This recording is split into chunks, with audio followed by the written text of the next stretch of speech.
What's your name? She is not speaking well. She must have damage to her frontal lobe, the portion of the cerebral cortex lying just behind the forehead, involved in speaking and muscle movement. That's not good. We have to get her to the hospital ASAP before her body stops releasing endorphins, which are neurotransmitters linked to pain, control, and pleasure. Alright, let's load her up into the ambulance quick.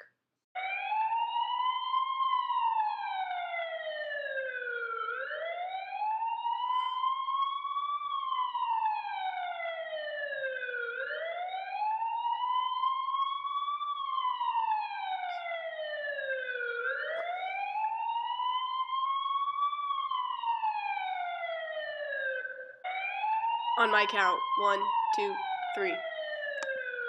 Alright, let's go.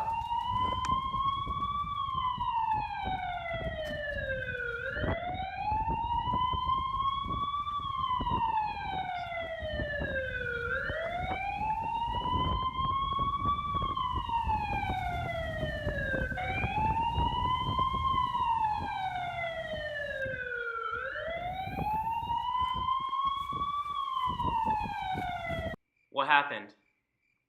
She fell and hit her head on the cement. What's the status of the patient? She has damage to her frontal lobe. She needs a CT scan to get a series of X-ray photographs taken from different angles to get a composite of a slice of brain structure to check for tissue destruction and damage to the brain cells, also known as lesions. Nurse, Page, Arizona, stat.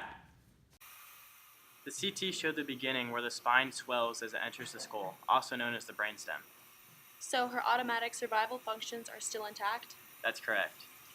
Her brain will have greater plasticity, which allows her brain to reorganize after damage and build new pathways based on new experiences. Why?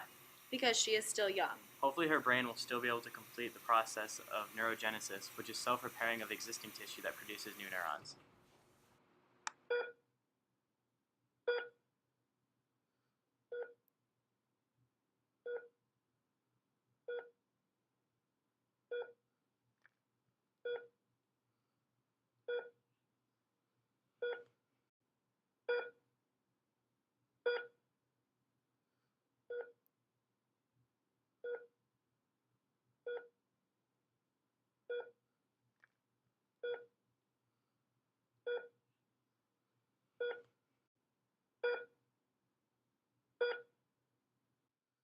It's a beautiful day to save lives. Pokey, scalpel.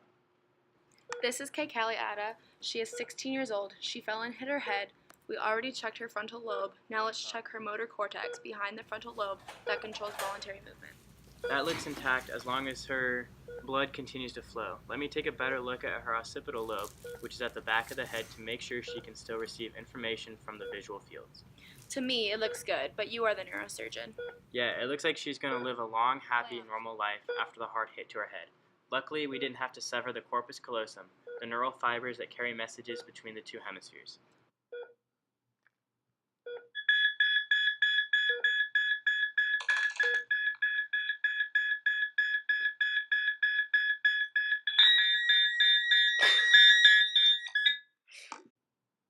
Towels. That was a close one.